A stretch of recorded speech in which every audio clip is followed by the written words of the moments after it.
सामान्य साथियों, नमो बुद्धाय, जय भीम। हमेशा की भांति एक बार पुनः हम लेकर उपस्थित हो चुके हैं आज का डॉक्टर अंबेडकर संदेश।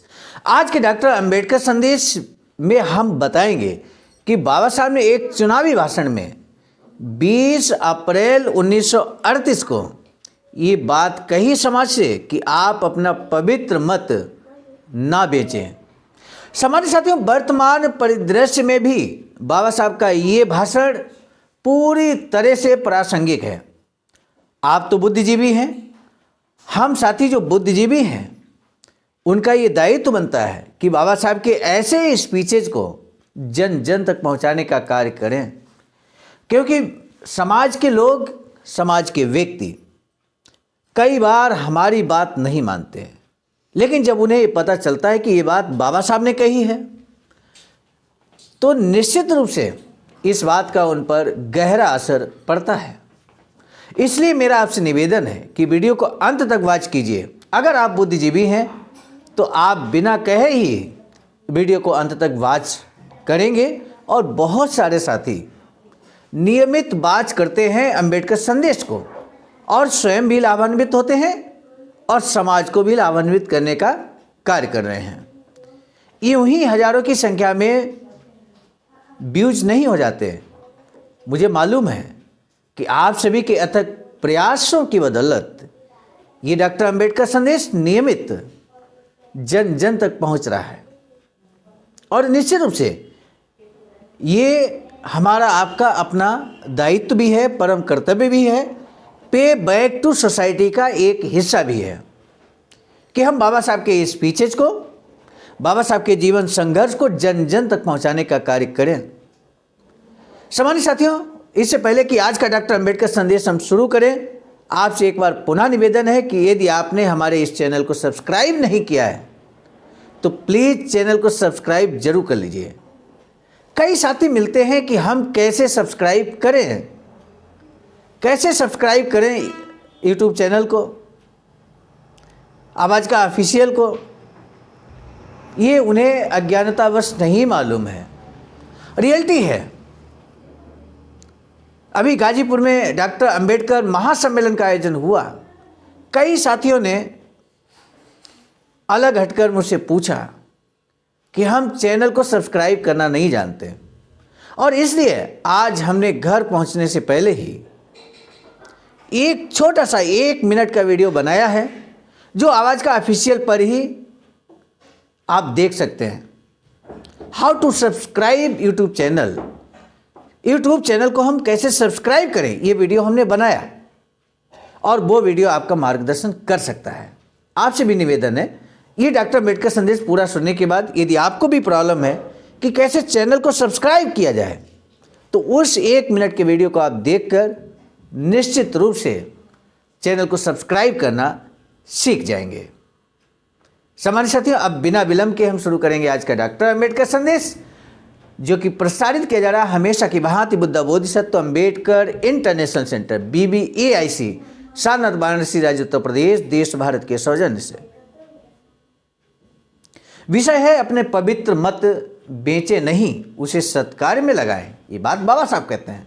बाबा साहब डॉक्टर अंबेडकर संपूर्ण वाङ्मय खंड 39 पेज नंबर 124 से 125 तक बुधवार दिनांक 20 अप्रैल 1938 को इस्लामपुर और ओंड में डॉक्टर बाबा साहब अंबेडकर की अध्यक्षता में 2 बड़ी सार्वजनिक सभाएं हुई। विधायक सामंत ससाने मास्टर में मेसर्स उबाले इस बार के दौरे में उनके साथ थे। इस्लामपुर की सभा की शुरुआत श्री DS पवार के भाषण से हुई। उनके बाद विधायक सावंत का भाषण हुआ।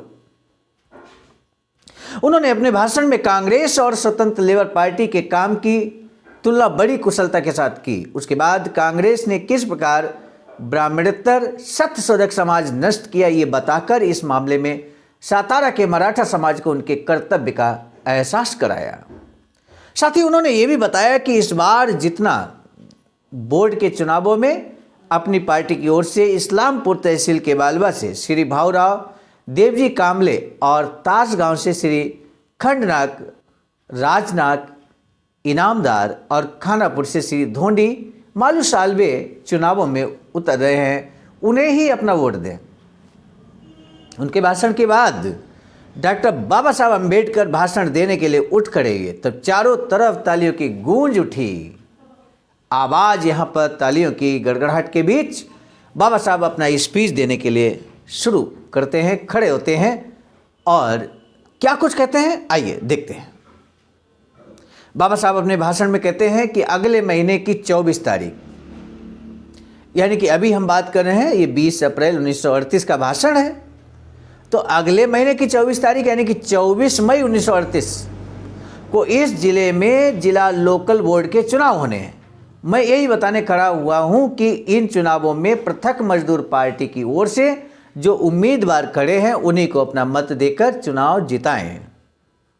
यानी कि पूरी तरह से बाबा साहब का ये चुनावी भाषण है, चुनाव में दिया गया भाषण है। आज की सभा में मराठा और अस्पृश्यों का मिला जुला जमावड़ा है, इसलिए मराठों को अलग से जो मैं बताना चाहता हूं वह बताना संभव नहीं हो पाएगा। खैर, इस देश के हिंदू समाज की रचना ही ऐसी है कि ब्राह्मणों की अन्य सभी ब्राह्मणेतर वर्गों पर वर्चस्वता बनी रहेगी।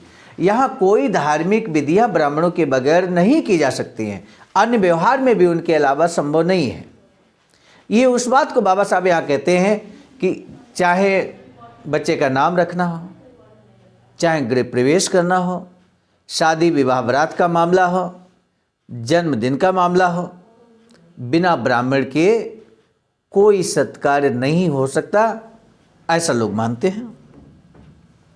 बाबा साहब का कहने का तात्पर्य यहाँ पर यह है कि जो लोग बगैर उनके अर्थात ब्राह्मणों के अपनी धार्मिक विधियों को कर लेते हैं, शादी विवाह बारात गृह प्रवेश उनके बगैर अगर कर लेते हैं तो वो निश्चित रूप से जागरूक व्यक्ति हैं।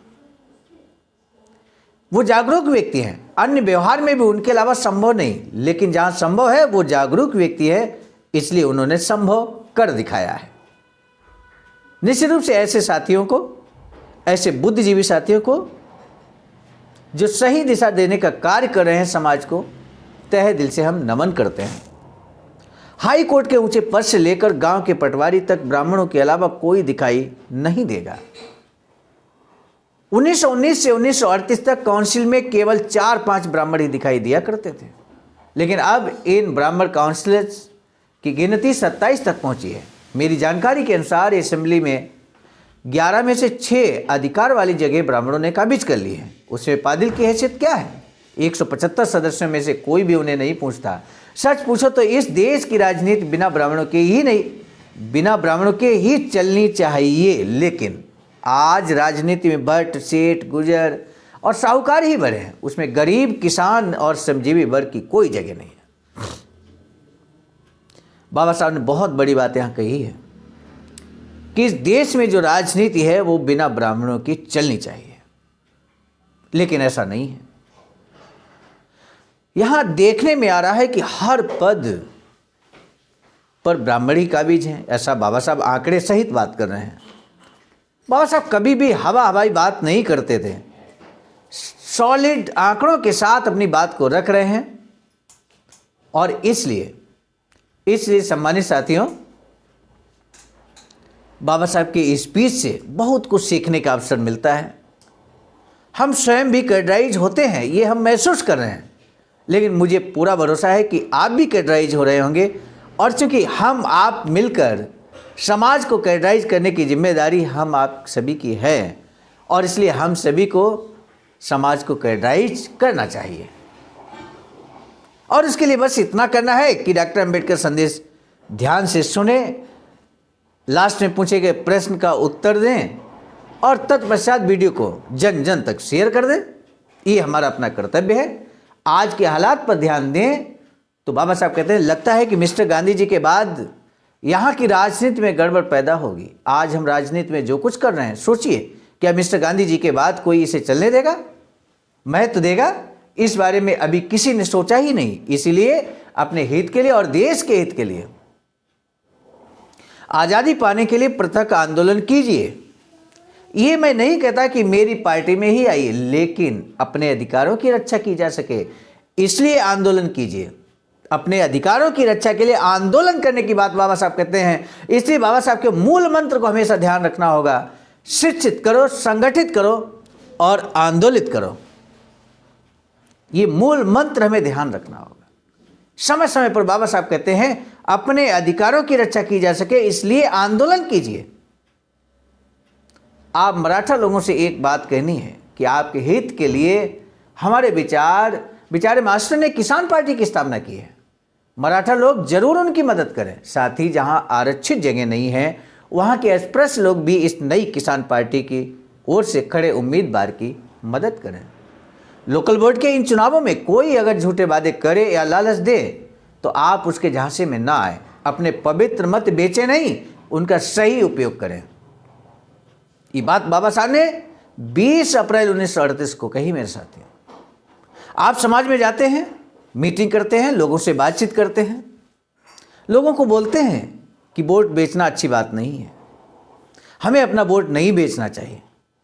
लेकिन अगर यही बात आम जनमानस आपसे पूछ दे कि बाबा साहब ने कब कहा कि हमें वोट बेचना नहीं चाहिए, तो ये लीजिए आज का स्पीच 20 अप्रैल 1938 का बाबा साहब का, जिसमें बाबा साहब स्पष्ट तौर पर कहते हैं कि अपना पवित्र मत बेचे नहीं, उनका सही उपयोग करें।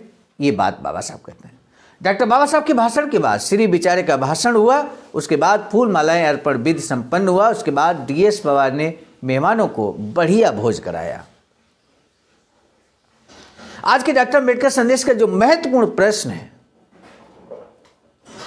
अपने वोट के बारे में बाबा साहब ने क्या कहा, बस यही प्रश्न है और इसी का जवाब आप एक लाइन में दे सकते हैं। अपने वोट के बारे में बाबा साहब ने क्या कहा, एक लाइन में आंसर आप देंगे, ऐसा मुझे बेसब्री से इंतजार रहेगा। आपका आंसर देखकर, आपका उत्तर देखकर मुझे बड़ी प्रसन्नता होती है। साथियों, हम बार बार YouTube चैनल को खोल कर देखते हैं, कमेंट सेक्शन में जाकर देखते हैं कि कितने साथियों ने अपना कमेंट दिया है। और निश्चित रूप से ज़्यादा साथी जब कमेंट करेंगे, हम उनका नाम भी डिस्क्लोज करेंगे। यहाँ पर आप जुड़े रहिए इसी तरह से अम्बेडकर संदेश के साथ, आवाज़ का ऑफिशियल यूट्यूब चैनल के साथ में। हम नियमित सुबह इसी तरह से डॉक्टर अम्बेडकर संदेश लाते रहेंगे। आज का डॉक्टर अम्बेडकर संदेश समाप्त करने से पहले एक छोटी सी बात। बाबा साहब की अधूरी इच्छा थी वैचारिकी सेंटर बनाने की, और ऐसा ही एक वैचारिकी सेंटर निर्माणाधीन है 14,000 स्क्वायर फीट जमीन पर, बुद्ध बोधिसत्व अम्बेडकर इंटरनेशनल सेंटर के नाम से, सारनाथ वाराणसी राज्य उत्तर प्रदेश में। देश भारत में SBI account number IFSC code Bahujan Bodhi Samaj Sangharsh समिति के नाम से अकाउंट नंबर दिया गया। आप भी अपना अमूल्य योगदान कर सकते हैं। आज का डॉक्टर अम्बेडकर संदेश हम लेकर आए थे मिशन नायक बुद्ध मित्र मुसाफिर सर, राष्ट्रीय महासचिव आवाज का नई दिल्ली की प्रेरणा में, और साथ ही साथ संकलनकर्ता परम आदरणीय विजय कुमार बौद्ध जी, प्रांतीय कोषाध्यक्ष आवाज का बिहार। प्रस्तुत करता मैं स्वयं सर्वजीत आर्य, राष्ट्रीय कोषाध्यक्ष आवाज का नई दिल्ली। पुनः मिलेंगे नए डॉक्टर अम्बेडकर संदेश में। तब तक दीजिए इजाजत। आप सभी को सादर नमो बुद्धाय। जय भीम।